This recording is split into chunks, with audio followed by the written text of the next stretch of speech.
Puerta Ostiensis, más que seccionada, arrancada de la muralla aureliana por la trocha de un urbanismo que dejó sus heridas al aire y la rebautizó como de San Paolo.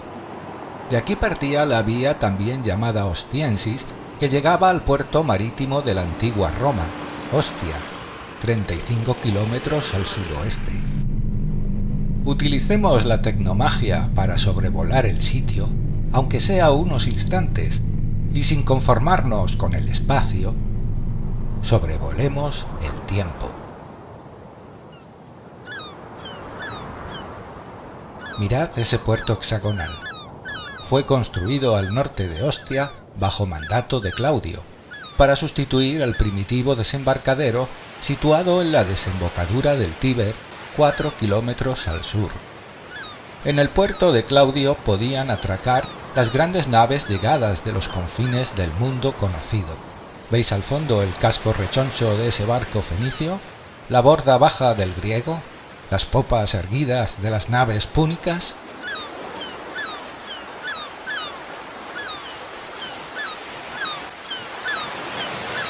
Toda esta sofisticada infraestructura garantizaba el abastecimiento de la opulenta capital del imperio, habitada por más de 1 millón de individuos.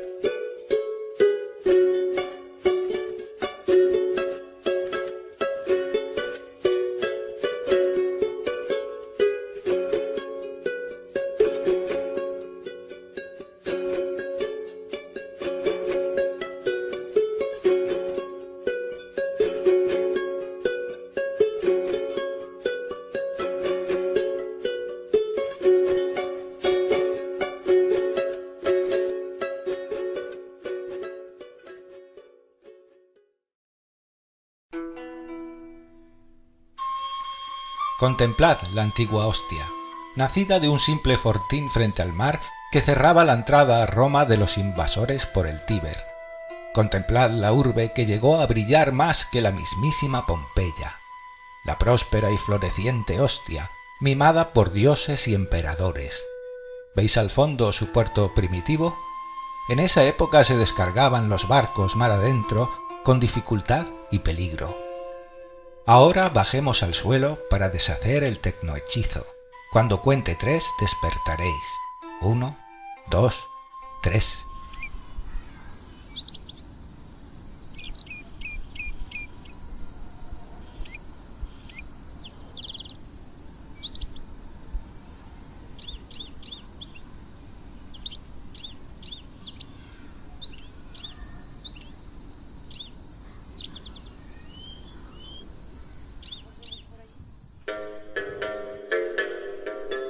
Esto es hoy Ostia Antica.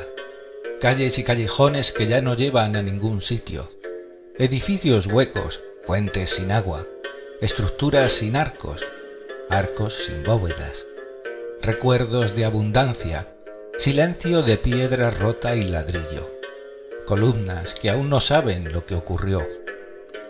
Dicen las leyendas que fue fundada por uno de los antiguos reyes romanos, pero solo se han hallado restos de la época republicana y de hecho es quizás la primera colonia que tuvo Roma antes de que ansiara el mundo.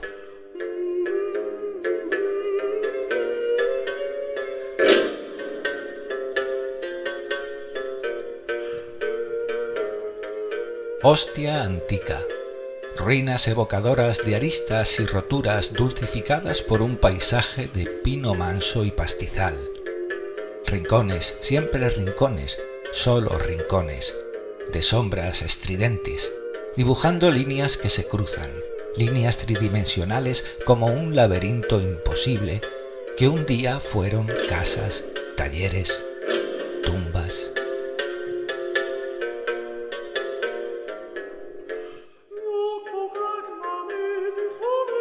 Las técnicas constructivas romanas de la época imperial sorprenden por su avance, pues utilizaban ladrillos y argamasa, como se hace hoy en día, y se montaban estructuras rematadas con bóvedas de crucería similares a las que siglos después reinventaría la arquitectura gótica.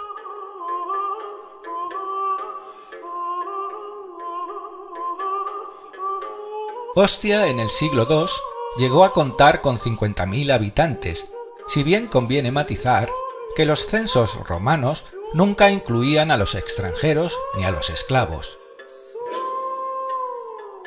Esta ciudad, bañada por el mar Tirreno, contaba con servicios y dotaciones dignos de las más grandes urbes. Importantes aportaciones fueron las de Cicerón, que la rodeó de murallas, la de Tiberio, que levantó el primer foro, y luego la ya mencionada de Claudio con su puerto hexagonal, el que más tarde ampliaría Trajano.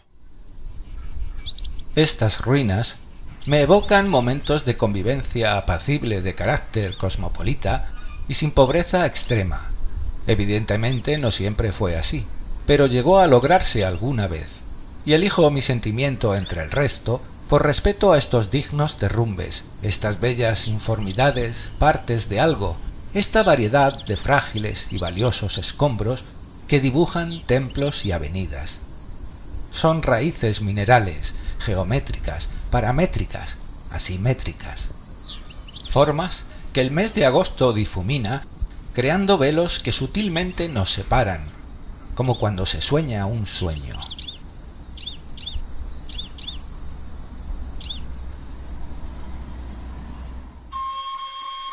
Son muchos, no obstante, los edificios reconocidos y reconocibles, como el Capitolio, o las oficinas de las corporaciones de comerciantes, y algo típico romano, las insulae, islas. Básicamente edificios de varios pisos con apartamentos de alquiler. Los más caros y lujosos resultaban los de las plantas bajas, porque eran los únicos que podían disponer de agua corriente.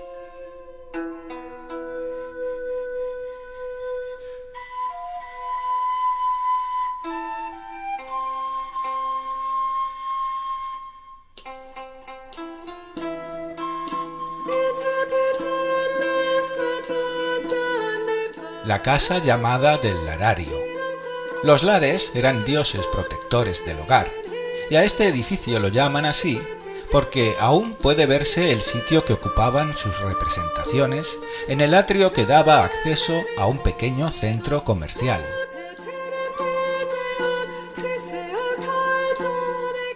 El cuartel, donde residía una dotación estable de soldados y otros responsables de la seguridad y el orden.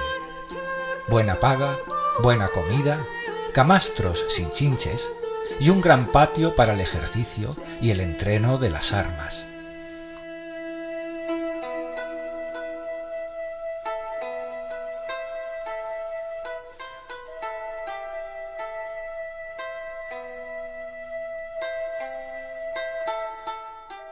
Las termas de Neptuno, lugar público de esparcimiento para esclavos y plebe. Baños de agua fría, baños de agua caliente, masajes, manicura, barbería, prostitución.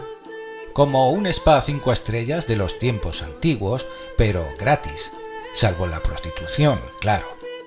Este fue obra de Adriano, quien dispuso las diferentes estancias y piscinas alrededor de la palestra, un patio abierto donde se practicaban juegos y deportes lúdicos.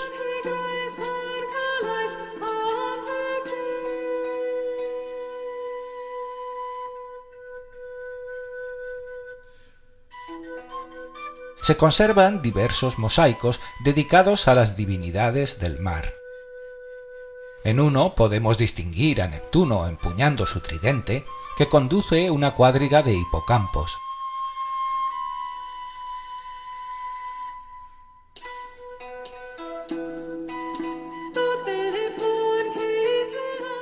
La taberna, un local donde conseguir a buen precio comida y bebidas calientes.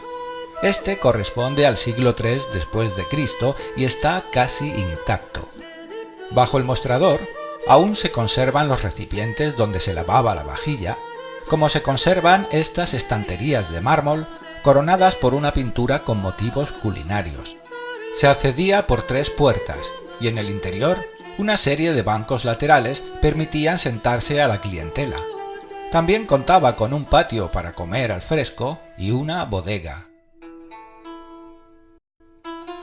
En la plaza, llamada de las Corporaciones, se alzan los escasos restos del templo que, según la tradición, fue dedicado a Ceres, diosa de la agricultura, las cosechas y la fecundidad. Pero sus escaleras ya no llevan a ningún cielo. Desvestidas de su mármol o su travertino, se abren a un espacio vacío, un habitáculo de intemperie marcado solo por 4 desgastados ángulos rectos y 2 columnas pertinaces. Enfrente, un símbolo de refinamiento, inquietud y sensibilidad, donde se prodigaba el desconocido arte inmaterial de la cultura romana, el teatro. Entre el siglo I a.C. y el III de nuestra era, donde acogía respectivamente desde 2.500 a 4.000 espectadores, debió tener un aspecto altamente refinado con sus esculturas, pinturas y adornos de estuco.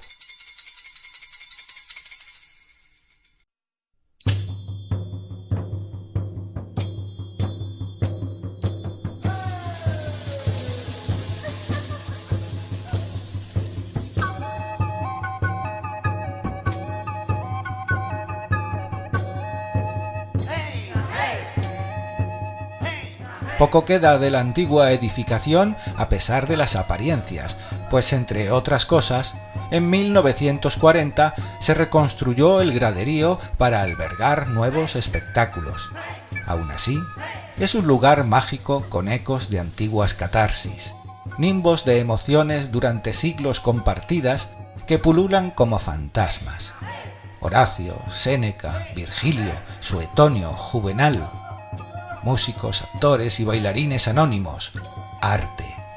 Y como siempre ocurre con el arte, sin obviar el latrocinio global de esta civilización, el arte dignifica a la antigua Roma y por extensión a la hermosa y ya eterna Ostia Antica.